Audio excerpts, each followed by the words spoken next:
You're absolutely right. Zimmerman and Obama added to the fuel, in my opinion. Obama gave us no protection, yet black ignorant people still have his family picture as their background on Facebook.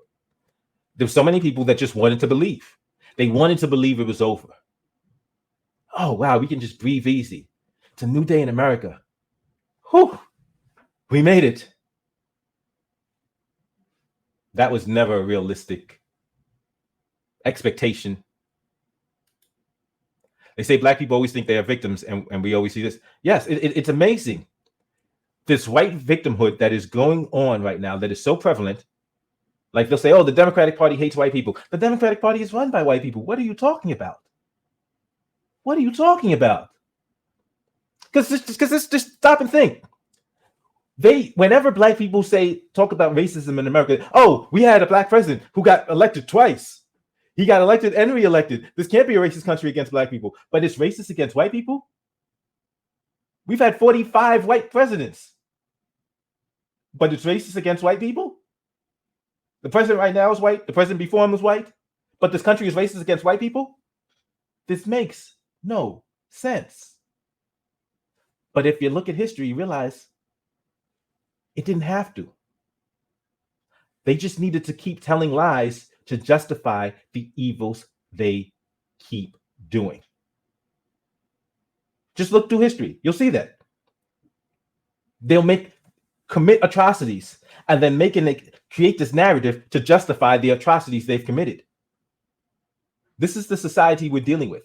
This is the so-called civilization we're dealing with.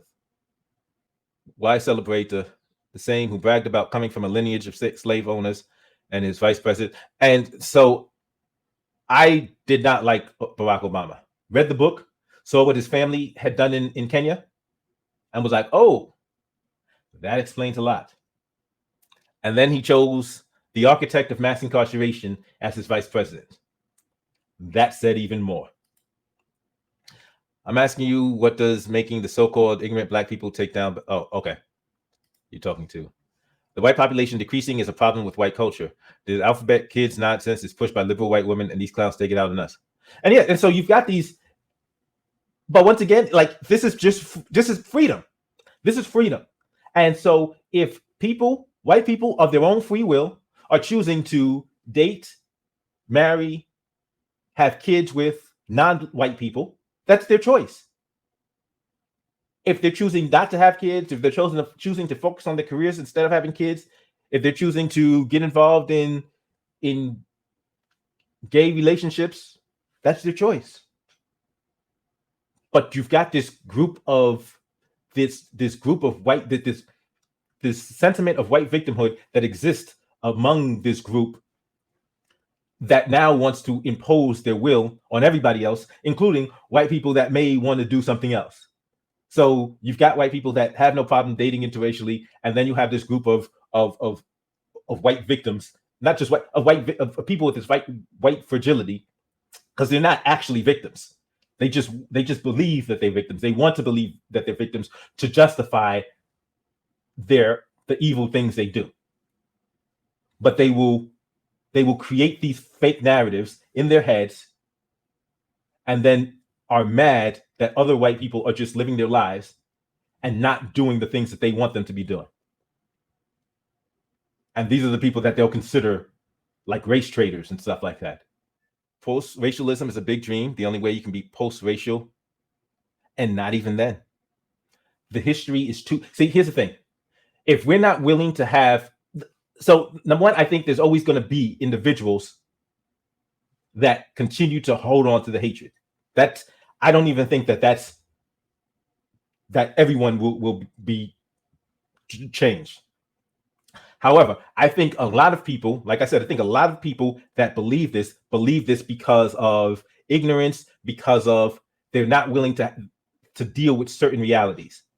And I think that comes through education.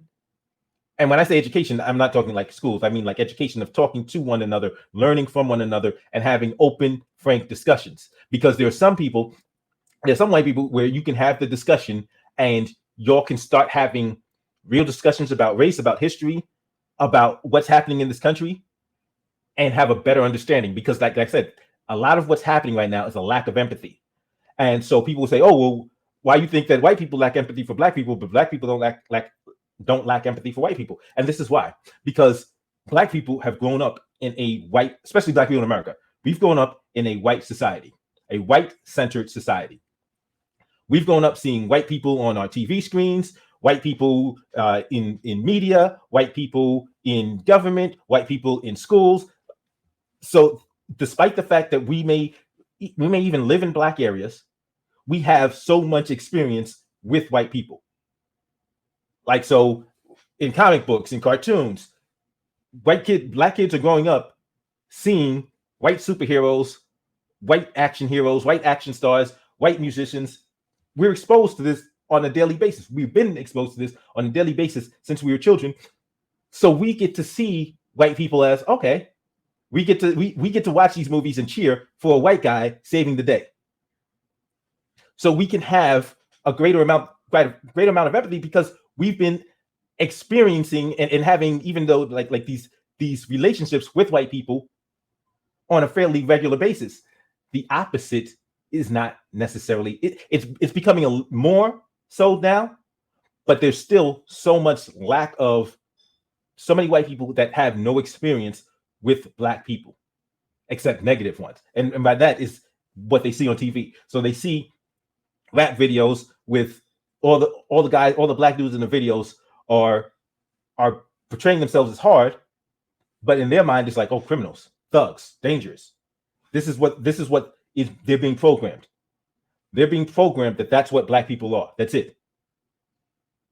So when it comes to actually understanding and seeing black people as dynamic, as diverse as we actually are, that empathy doesn't go two ways because the media presentation, the societal representations haven't gone two ways. Thank you for checking out this clip from Escaping the Echo Chamber. If you would like to check out the entire live stream, you can click on the screen now, or you can click on the link in the description box below. I'll see you next time.